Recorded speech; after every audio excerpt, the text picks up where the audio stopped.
आरमान के चेहरे पर दुख के भाव उभर आए। मुझे सब पता है जोया, और यही वजह है कि मैं अब तुम्हारे सामने खड़ा हूं, सच बताने के लिए।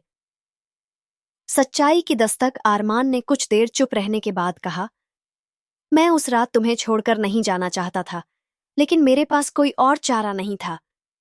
जोया ने अपनी बाहें सीने पर बांध लीं। तो फिर बताओ, ऐसा क्या था जो तुम्हें मजबूर कर गया?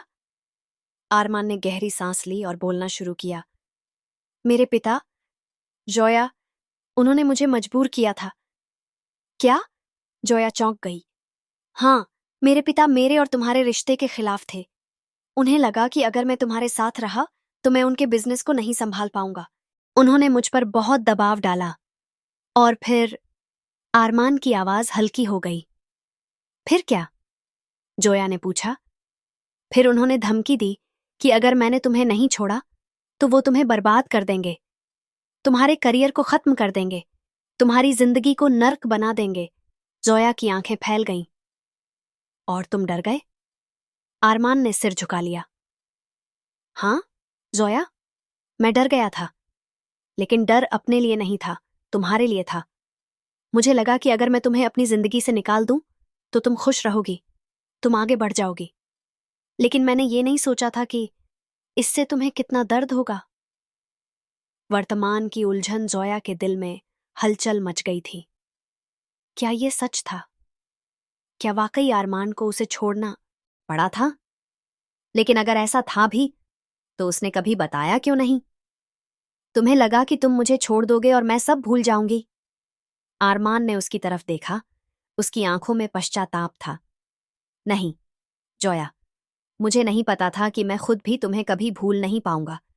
मैं जब भी तुम्हें भूलने की कोशिश करता, तुम और गहराई से मेरी यादों में बस जाती थी। मैं हर दिन तुम्हारे बारे में सोचता था, लेकिन हिम्मत नहीं जुटा पाया कि तुम्हारे सामने आ सकूं। जोया ने एक गहरी सांस ली। वो चाहकर भी अपनी आंखों की नमी छुपा नहीं पा रही थी। अब क्यों आए हो, आरमान? क्योंकि अब मैं अपनी गलती सुधारना चाहता हूं। और अगर मैं तुम्हें माफ न करूं? आरमान ने हल्की मुस्कान के साथ कहा, तो मैं तब तक इंतजार करूंगा जब तक तुम मुझे माफ नहीं कर देती। दिल के दरवाजे पर दस्तक जोया की जिंदगी में एक बार फिर पुरानी यादें लौट आई थीं। लेकिन क्या वह इस बार अपने दिल को फिर से किसी दर्द के हवाले कर पाएगी? या फिर ये कहानी एक नई दिशा लेगा? आरमान के शब्द अब भी जोया के कानों में गूंज रहे थे। तो मैं तब तक इंतजार करूंगा जब तक तुम मुझे माफ नहीं कर देती। क्या यह सच था? क्या आरमान वाकई उसके दर्द को समझ सकता था? या यह फिर से वही अधूरी कहानी थी जिसे मुकम्मल होने का मौका ही नहीं मिला? जोया ने अपनी आंखें बंद कीं और खुद को शांत करने की कोशिश की। उसकी जिंदगी में सुकून वैसे भी कम था, और अब जब आरमान अचानक लौट आया था तो उसकी उलझन और भी बढ़ गई थी।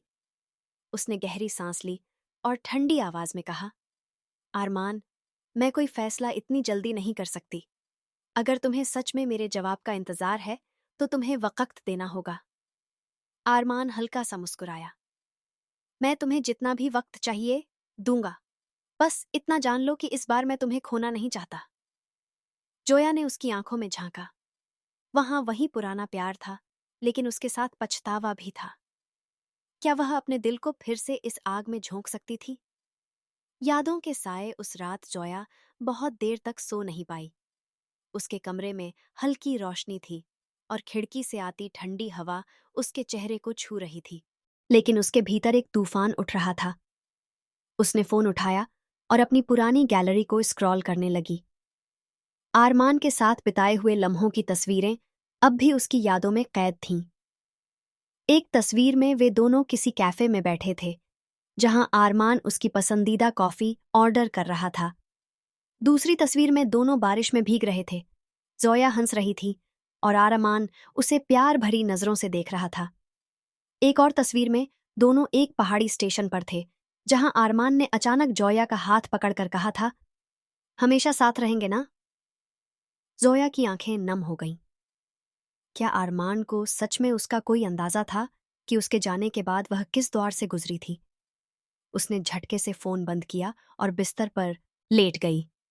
लेकिन उसे पता था कि नींद अब उसकी आंखों से कोसों दूर थी। नया दिन, नई उलझन। सुबह की पहली किरण के साथ ही जोया तैयार होकर ऑफिस पहुंच गई, लेकिन उसके मन में अभी भी बीती रात की बातें गूंज रही थीं। जैसे ही वह अपने केबिन में पहुंची, नेहा उसके पास आई। मैम, आपके लिए एक खास क्लाइंट का अपॉइंटमेंट है। जोया ने फाइल उठाते हुए पूछा। कौन है? आरमान सर। जोया ने फाइल हाथ में ही रोक ली। वह जानती थी कि आरमान इतनी जल्दी हार मानने वालों में से नहीं था, लेकिन क्या वह सच में उसके साथ कोई प्रोजेक्ट करना चाहती थी? उन्हें कहो कि मैं बिजी हूं। नेहा थोड़ी हैरान हुई, लेकिन उसने सिर हिलाया और बाहर चली गई। लेकिन कुछ ही मिनटों बाद दरवाजा फिर से खुला और आरमान अंदर आ गया। तो अब मेरी अपॉइंटमेंट भी कैंसिल कर दी जाती है? उसने हल्की मुस्कान के साथ कहा। जोया ने झुंझलाते हुए कहा, आरमान, मैं काम कर रही हूं। मैं भी काम की ही बात करने आया हूं। मतलब? आरमान ने एक फाइल उसकी तरफ बढ़ाई। ये हमारे ग्रुप का नया होटल प्रोजेक्ट है। हमें एक टॉप इंटीरियर डिजाइनर की जरूरत है और तुम्हारा नाम सबसे ऊपर आया। क्या तुम इस प्रोजेक्ट में हमारे साथ काम करोगी? पेशेवर रिश्ता या कुछ और? जोया ने फाइल ली और कुछ पल के लिए सोचा।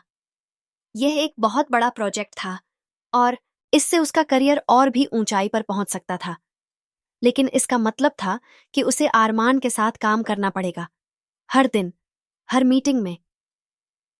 अगर मैं मना कर दूं तो? आरमान ने हल्की मुस्कान के साथ कहा, तो मैं तब तक कोशिश करता रहूंगा जब तक तुम हां नहीं कह देती। जोया ने एक गहरी सांस ली। उसकी जिंदगी पहले ही जज्बातों की उलझनों में थी और अब एक और फैसला उसके सामने था। क्या वह पेशेवर रूप से इस प्रोजेक्ट को स्वीकार कर पाएगी या उसके जज्बात फिर से उसके रास्ते में आ खड़े होंगे? आरमान की पेशकश जोया के सामने खुली किताब की तरह थी, लेकिन क्या वह इसे पढ़ने और समझने के लिए तैयार थी? फाइल उसके हाथ में थी, लेकिन मन असमंजस में डूबा था। उसने एक नजर आरमान पर डाली। वो शांत था, उसकी आंखों में उम्मीद थी। तो जोया? आरमान ने हल्की मुस्कान के साथ पूछा। जोया ने गहरी सांस ली और फाइल को टेबल पर रखते हुए कहा, मैं इस बारे में सोचकर तुम्हें जवाब दूंगी। सिर्फ सोचने की जरूरत नहीं है, महसूस भी करना जरूरी है, आरमान ने संजीदगी से कहा। आरमान, मैं सिर्फ अपने करियर के बारे में सोच रही हूं, हमारे बीते कल के बारे में नहीं। अगर सिर्फ करियर का सवाल है तो यह प्रोजेक्ट तुम्हारे लिए फायदेमंद है, लेकिन अगर अतीत भी मायने रखता है तो शायद हमें इस मौके को एक नई शुरुआत देने के लिए सोचना चाहिए। अतीत के घाव और नए सवाल जोया का मन फिर से उन्हीं पुराने लम्हों में चला गया, जब पहली बार वह और आरमान किसी प्रोजेक्ट पर साथ काम कर रहे थे। तब भी उनकी केमिस्ट्री शानदार थी। वे दोनों एक दूसरे को समझते थे, साथ में हंसते थे, झगड़ते भी थे, लेकिन हर बार उनके बीच प्यार जीतता था। पर इस बार कहानी अलग थी। अब उनके बीच प्यार से ज्यादा दर्द था, सवाल थे और अनसुलझे जवाब थे। जोया की उलझन। दिन भर जोया अपने काम में लगी रही, लेकिन दिमाग कहीं और था। हर बार जब वह कुछ डिजाइन करती, कोई प्लान बनाती, तो आरमान की कही बातें गूंजने लगतीं। शाम को ऑफिस से निकलते वक्त नेहा ने पूछा, मैम, आप ठीक हैं? हाँ, मैं ठीक हूं। जोया ने मुस्कुराने की कोशिश की। लग तो नहीं रहा। जोया कुछ बोलने ही वाली थी कि तभी उसका फोन बजा। आरमान का मैसेज था, डिनर के लिए तैयार रहो, कुछ जरूरी बातें करनी है। अप्रत्याशित मुलाकात। शाम होते होते जोया ने खुद को समझाया कि उसे इस डिनर को सिर्फ एक औपचारिक मुलाकात माननी चाहिए, लेकिन जैसे ही वह रेस्तरां पहुंची, आरमान पहले से वहां मौजूद था। तुमने मुझे बुलाया क्यों? जोया ने सीधे पूछा। क्योंकि तुम्हारे दिल में कई सवाल हैं जिनका जवाब देना जरूरी है, और तुम्हें लगता है कि एक डिनर से सब कुछ ठीक हो जाएगा। नहीं, लेकिन शायद इससे हमें समझने का मौका मिले। आरमान की आंखों में एक ईमानदारी थी, जिसे देखकर जोया कुछ पल के लिए चुप हो गई। रिश्तों की कसौटी खाने के दौरान आरमान ने कई बार कोशिश की कि बातचीत हल्की फुल्की हो, लेकिन जोया अब भी सतर्क थी। तुम्हें अब भी मुझ पर भरोसा नहीं है ना? आरमान ने पूछा। विश्वास करने के लिए कुछ ठोस वजह चाहिए होती है, आरमान, और तुमने वो वजहें छीन ली थीं। अगर मैं कहूं कि इस बार मैं तुम्हें कोई वजह दूंगा तो देखते हैं, जोया ने हल्की मुस्कान के साथ कहा। लेकिन उसके मन में अब भी कई सवाल थे। क्या आरमान इस बार सच में अपने इरादों में साफ था?